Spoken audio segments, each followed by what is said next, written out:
llama Hermanos de Letras. A tarea de la señora Ascensión me pidió hablar de lo que yo creía o la importancia que tiene Humberto Maturana, este científico chileno que murió hace unos días atrás, quizás un par de semanas, ya va a ser un mes.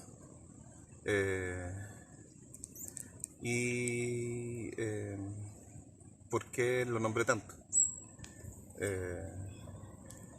Para mí, yo estudié geografía, estuve vinculado a los estudios del bosque y a los fuegos forestales. En algún momento también llegué a estudiar un poco de biología y ecología a través de la mirada de Humberto Maturana y me ayudó, digamos, a entender la vida desde otra perspectiva. Esto no es solo, digamos, la vida desde un orden científico como lo era el doc que le decían el profesor Humberto Maturana, sino que una perspectiva sino filosófica. Cuenta él que en el 67 por ahí un alumno le pregunta ¿qué es la vida? Una pregunta simple, pero de respuesta muy compleja, y que en ese momento los paradigmas de la ciencia llevaban a tener una respuesta muy acotada. En ese tiempo, aunque hasta hace poco el darwinismo desde lo social y desde la biología, incluso la economía, reinaban la idea de, digamos, el mundo occidental. En ese tiempo, en plena Guerra Fría, habían dos ejes. Nosotros estábamos, al parecer, en el eje occidental. ¿Qué pasó? Bueno, el profesor le responde de cierta forma. Le dice, bueno, para la vida es lo que pasa en los organismos para que estén vivos. O sea, eso era como una respuesta muy básica, que desde la perspectiva de la ciencia uno puede decir, la vida son 5 elementos, que es el chon, el carbono, el hidrógeno, el oxígeno y el nitrógeno. Y esta molécula, que es la primera molécula que se le puede llamar lo vivo, estaba por ahí, se encuentran distintos átomos y los cruza un rayo de sol y los une y nace lo vivo, la vida. Esa es como la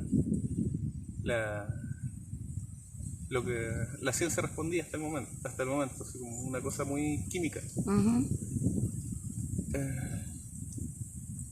Luego creo que le responden, y que entonces, ¿eso es lo vivo? ¿Qué es lo vivo?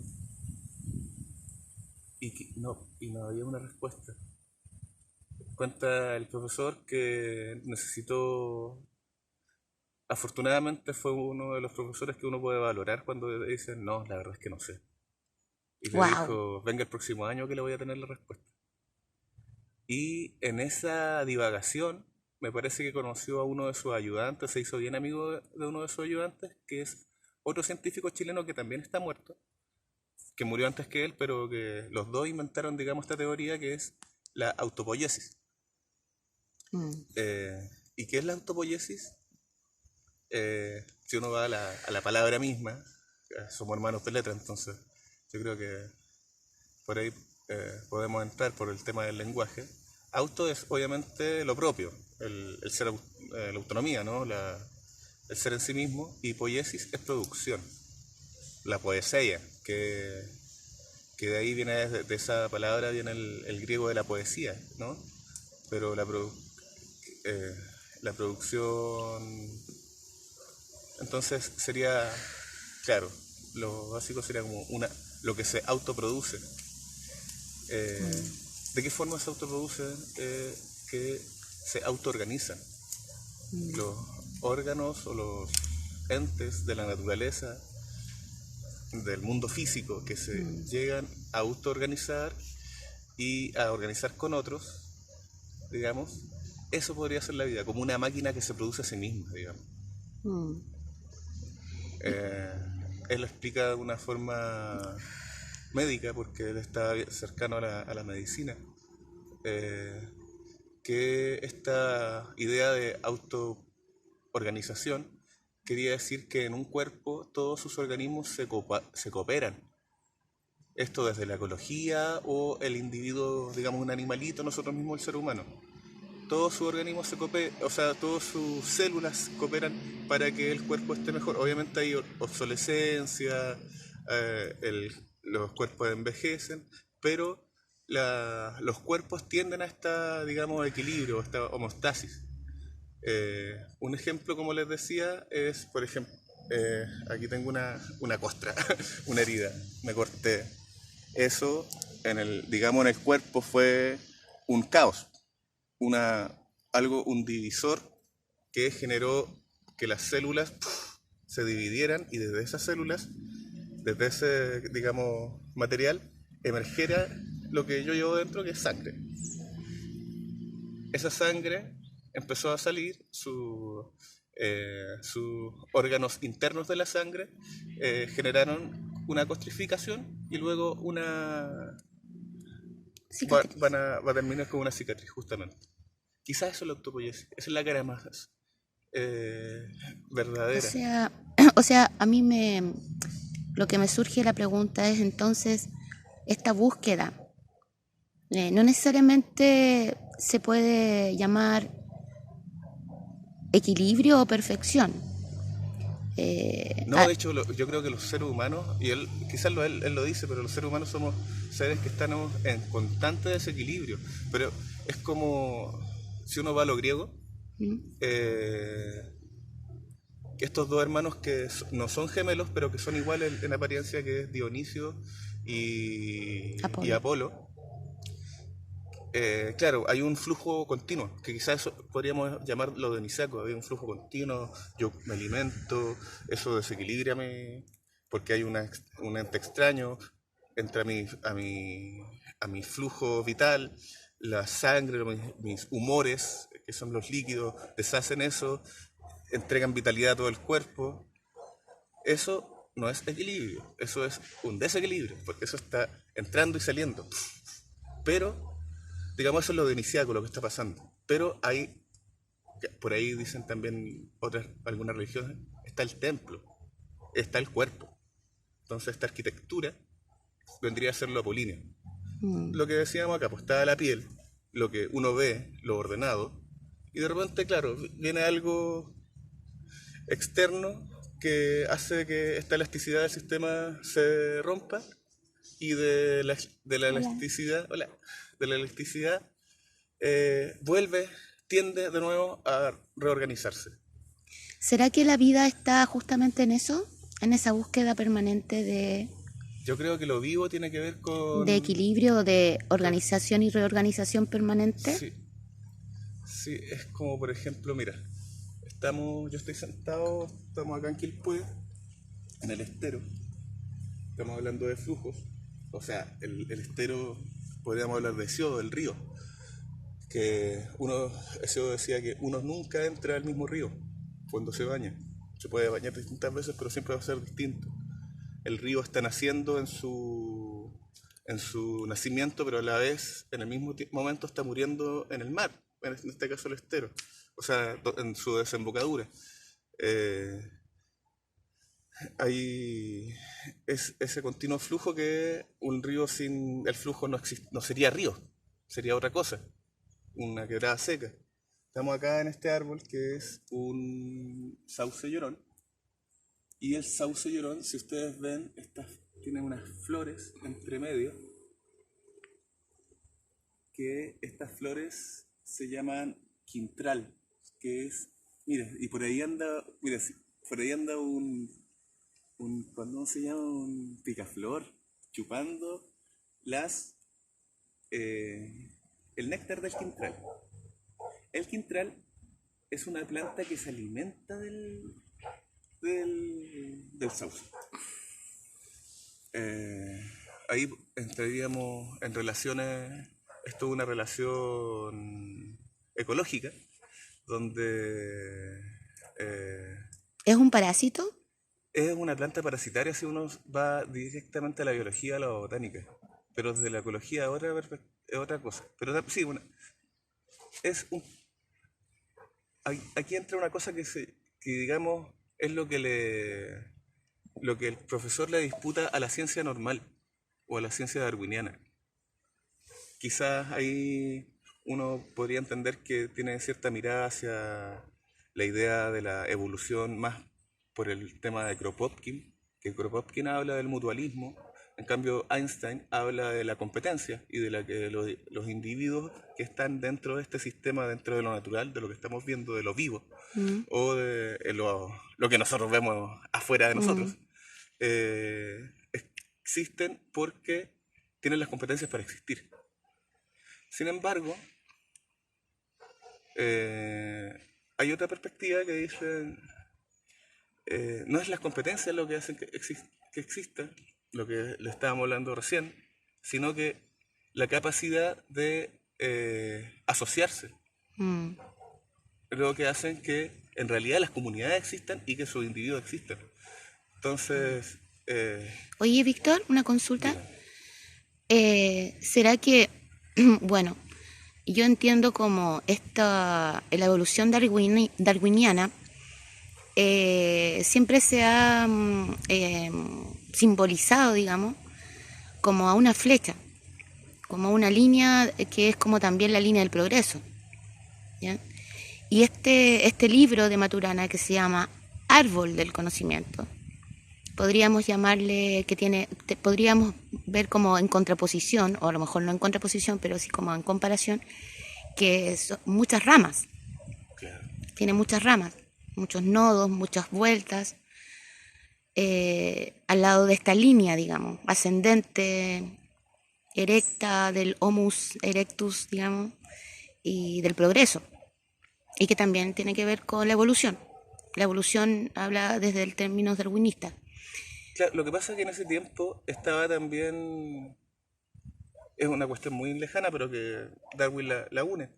Estaba también la teoría económica de Adam Smith. Mm, eh, y por eso se parecen tanto, por eso a veces es tan brutal o tan animal el sistema capitalista que reduce a los más pobres a un lugar muy marginal dentro de la sociedad. Por lo menos los países que son capitalistas, hay otros países que dejan de serlo, no sé, yo entiendo que Finlandia, los países nórdicos que tienen sistemas socialistas de mercado, que finalmente están cerrando cárceles en este momento. qué importante, Eh, qué importante eso. eh, ¿En qué otro lugar están cerrando cárceles? Y es justamente porque se entiende que ningún ser humano sobra, todos somos parte. Eh, Quiero seguir con esta idea del mutualismo, del mutualismo. Entonces, ¿qué pasa con eh, hay dos tipos de mutualismo, digamos, que se contraponen, pero que podrían llegar a unirse. Está el mutualismo que tú me nombrabas al principio, que puede ser que uno de estos seres genere más provecho que el otro, y eso se llamaría eh, Parasitario. parasitario. Pero si uno dice, ya, claro, es un parásito porque está comiendo su alimento, su savia. Pero sin embargo, estas plantitas hacen que se acerquen los picaflores, que son animalitos que inseminan y que le comen bichitos al sauce. Ujú. Entonces no es solo eh, bota hojas, igual que el sauce, sí, pero y eso enriquece el suelo, que de todas formas va a comer el sauce. En este caso, el parásito nunca quiere que el huésped muera. Así que siempre está eh, evolución, digamos, compartiendo con De su hecho, yo he ambiente. visto cuando hay quintral muerto es porque el árbol está enfermo. Claro, claro, el quintral. Y hay otra forma de mutualismo que es el mutualismo simbiótico, cuando uno habla de simbiosis. ¿Y qué es la simbiosis? Es cuando los dos bichitos, o digamos dos individuos, entes naturales o entes vivos, se complementan. en su relación ambiental. Como por ejemplo, yo he visto Graba. como les decía, en África, igual acá se pueden ver, pero los recuerdos que más tengo, así que televisivos. En África, en el hipopótamo, hay en el caso del hipopótamo, y no solo el hipopótamo, sino también la jirafa, hay un pajarito que se les sube en el lomo y come de sus bichitos, de los parásitos. Entonces, ahí digamos que hay una relación simbiótica mutualista, o mutualismo simbiótico. ¿Qué pasa? Que en esa relación el pajarito obviamente se alimenta, eh, acicala al animal mayor, que es el hipopótamo, y el, el hipopótamo le saca los bichitos, entonces los dos salen beneficiados de esa relación. Eh, quiero. Ese es como. Quiero dejar una capita que dije delante Einstein. En todo el momento quería decir Darwin, no Einstein. Que es Darwin el que genera esta idea de la evolución que nace. Me cago. No puedo. Para. Que Darwin es el que genera la teoría de la evolución y que los individuos se desarrollan gracias a sus competencias. Ahí, como decíamos, Kropotkin dice otra cosa, que las sociedades se desarrollan gracias a sus capacidades asociativas. Y sin esa capacidad de asociarse, las comunidades mueren. Eso como aclarar, porque Einstein no tenía nada que ver en el asunto. Lo metí de un cagüín, así de cuchufleta. Yo creo que para cerrar el asunto de este video, decir que quizás la importancia superlativa de la investigación entre Varela y Maturana, que llevan este término de autopoiesis, o crean este nuevo concepto y lo llenan de ciencia y de filosofía, nos permite ver a la vida de otra forma, como les decía, y tiene una importancia, yo creo que mayor en las últimas generaciones de científicos. Por eso, y quizás no solo científicos, gente que vive en el lenguaje, artistas, eh, ciencias sociales, El profesores lenguaje creador de realidad. como el lenguaje creador de realidad. De esto nace un concepto que es la matrística, que lo desarrollan también con otra científica que quizás tú recuerdas el nombre. La Ruane Siller, Ya. en El cáliz y la espada. Y este es el tema de las posibilidades. Se venía con una ciencia muy macha, si queremos. La verdad absoluta. Muy hombría, claro, muy de. Darwin era un hombre heterosexual, blanco y occidental. Esa es la perspectiva del dominio. ¿A qué nos ayuda o qué nos ayudó este científico, filósofo? Es a entender que esta idea de ciencia, que es como que pescáis un árbol, lo metí en un aserradero, lo dejáis sumamente cuadradito, porque eso se pensaba que era la ciencia, que era algo que servía a la industria. En realidad no. La ciencia es algo que define y que sirve a la vida. Y en realidad la ciencia no es el palo cuadrado del aserradero, sino que el árbol que está, la idea de estudiar el árbol, por qué nace el árbol en cuál lugar, por qué lo vivo está ahí, por qué el fenómeno de lo vivo existe de cierta forma. Y nos ayuda también a superar, por supuesto, el lenguaje científico dominante, que tenía que ver con las dictaduras latinoamericanas, con lo que había pasado en Chile también, eh, la La dictadura, separación entre sujeto y objeto claro, y objetivizar lo vivo, cosificar lo vivo. cosificarlo, minimizarlo a un elemento de un laboratorio, siendo que es todo lo contrario, que nos rodea y que está en todos lados. Eh, agradecer y agradecer a la EMA, a todos, muchas gracias por escucharme y sé que- por pretender que yo sé algo, compartir lo que sé. No sé muchas cosas, por ejemplo, dónde nació específicamente o cuando empezó a estudiar. Esas cosas están en Wikipedia. Yo se los voy a dejar en algún link y ahí también está toda su bibliografía. Eh, obviamente importante el árbol del conocimiento y que uno de esos libros Autopoiesis, la máquina de la vida, o la máquina de la vida de Autopoiesis, me parece El que es no, último se llama autopoiesis. que digamos nos ayuda a comprender a la gente que no es de ciencia un tema así de complejo, que es en realidad que está en todos lados. Así que un buen abrazo, gracias. Cualquier duda, cualquier consulta, háganmela. Voy a tener una semana para responderle. Besos. Chao. Chao.